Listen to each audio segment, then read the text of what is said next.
अक्षीय स्थिति में हम बात कर लिए, अब क्या बात करेंगे? विद्युत द्विध्रुव आघूर्ण के कारण विद्युत क्षेत्र की तीव्रता निरक्षीय स्थिति में, किसमें? निरक्षीय स्थिति में क्या कि जो एक एक्सिस पे नहीं हो। चलो निरक्षीय स्थिति में पहले ये देखो लिखेंगे, माना कि कोई विद्युत द्विध्रुव ए बी, विद्युत द्विध्रुव क्या है? ए बी, ए पर माइनस क्यू चार्ज और बी पर प्लस क्यू चार्ज, दोनों के बीच का डिस्टेंस 2l है, बीच में मध्य बिंदु O है, ठीक है। स्थित जिसका प्राविद्युतांक माध्यम क्या है? K है। इसके मध्य बिंदु से लंब दूरी यानी कि मध्य बिंदु O से लंब दूरी यानी कि r डिस्टेंस पर कोई बिंदु क्या है?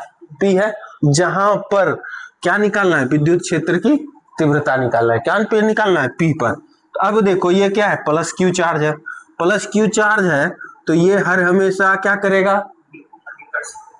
ये अपने ओर तो आकर्षित करेगा नहीं, ये P पर जो है वो हर हमेशा इससे दूर जाएगा, यानी कि E1 जो विद्युत क्षेत्र की तीव्रता प्लस Q से E1 जो विद्युत क्षेत्र की तीव्रता P पर लगेगा वो क्या लगेगा? बाहर की ओर, और माइनस चार्ज क्या करेगा? अपनी ओर आकर्षित करेगा। तो यानी कि ये E2 लग रहा है कहां पर? माइनस क्यू चार्ज के कारण P पर जो लगेगा विद्युत क्षेत्र की तीव्रता वो किधर लगेगा? E2 की तरफ। ये क्लियर है। अब बात करते हैं P पर। अब देखो यहां पर से हम एक एंगल लेते हैं थीटा, ले लिए। अब P पर जो इसके लिए लगेगा ये क्या है? रिजल्टेंट है, E1 है, ये हो जाएगा तुम्हारा E1 cos थीटा, ये इधर लगेगा, और ये हो जाएगा E1 sin थीटा। ये हम कितने बार बता चुके हैं? बहुत बार बता चुके हैं, एक बार फिर बता देते हैं कि यदि कोई रिजल्टेंट है E1, ठीक है, ये है थीटा, ठीक। अब देखो जब ये थीटा है तो इसको मान लेते हैं ये आधार, ये लंब, तो cos थीटा लगाएंगे तो ये E1 है, E1 हो जाएगा तो cos थीटा बराबर क्या हो जाएगा? E1, इसको AB मान लेते हैं, E1 Aadhaar बटेकरण AB by E1 क्या हो जाएगा? AB बाई E1, तो AB बराबर क्या हो जाएगा? E1 cos theta. क्या हो जाएगा? इधर क्या जाएगा? E1 cos थीटा, ऊपर इसी तरह निकालेंगे तो क्या जाएगा? E1 sin theta. क्लियर है? वही चीज देखो, ये जो अब ये रिजल्टेंट हो गया, ये एंगल थीटा है, तो थीटा जिसके साथ लगेगा उसको हम क्या कहेंगे? उस उधर ही लगेगा क्या? cos थीटा, और E2 cos थीटा भी इधर लगेगा, और इधर क्या लगेगा? E2 sin theta. अब देखो E2 sin थीटा नीचे लग रहा है, E1 sin थीटा ऊपर लग रहा है, कोई दिक्कत?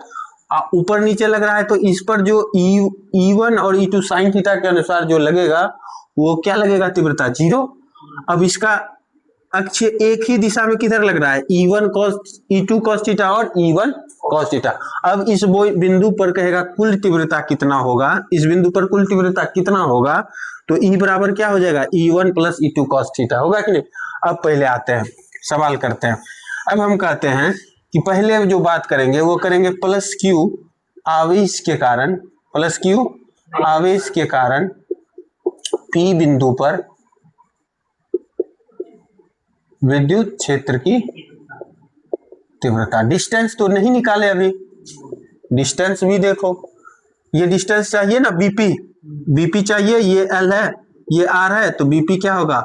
R square plus L square. इधर ये भी क्या होगा? R square plus. क्लियर है? अब इसके कारण इस पे तीव्रता निकालना है तो दोनों के डिस्टेंस को देख लो।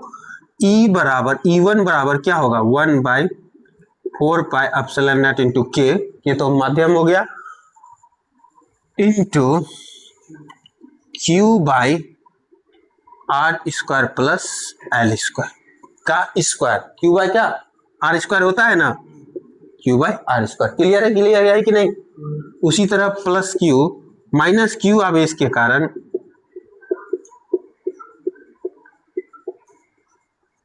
कारण किस पे? बिंदु P पर विद्युत क्षेत्र की तीव्रता। किसके कारण? किसके कारण? माइनस Q आवेश, माइनस Q यहां है तो डिस्टेंस ये है, तो सेम चीज प्रोसेस चलेंगे। E2 बराबर क्या हो जाएगा?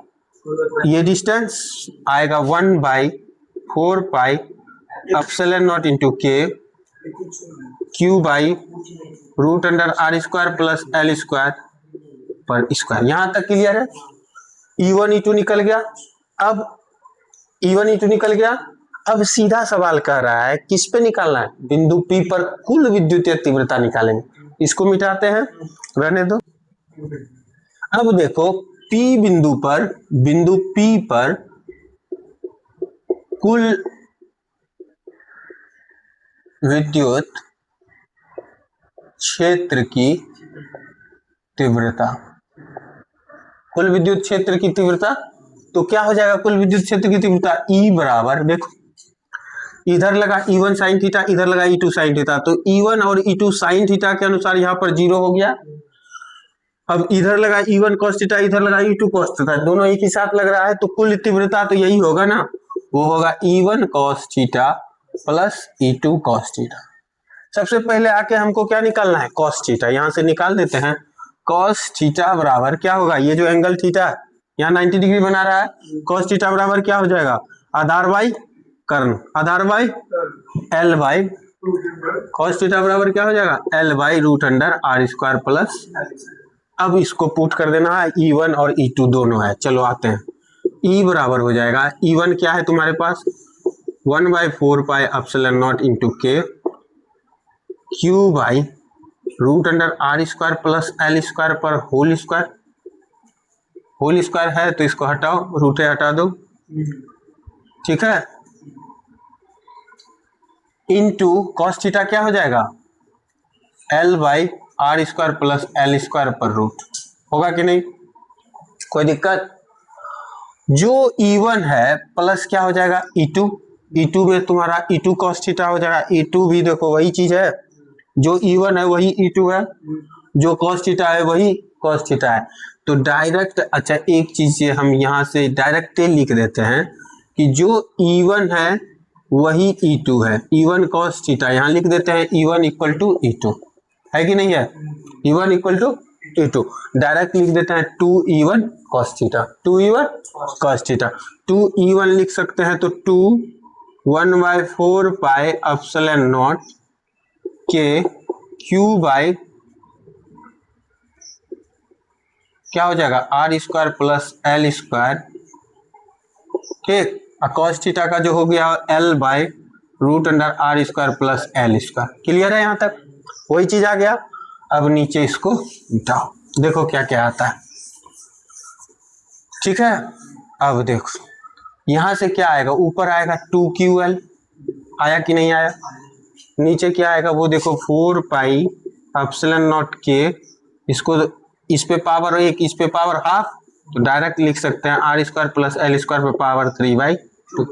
अब तीन चीज कंडीशन है, माध्यम जो है वो क्या है, जो हम ले लेते हैं वायु और निर्वात का, वायु और, जब वायु और निर्वात का माध्यम लेंगे तो K इक्वल टू क्या हो जाएगा 1, और R जो है is greater than equal to L, यहाँ से L नगण्य हो जाएगा, टोटल जो E निकलेगा, और क्या लेंगे 2QL, 2QL बराबर क्या लेंगे P, क्यों लेंगे क्योंकि यह विद्युत द्विध्रुव आघूर्ण है, क्लियर है।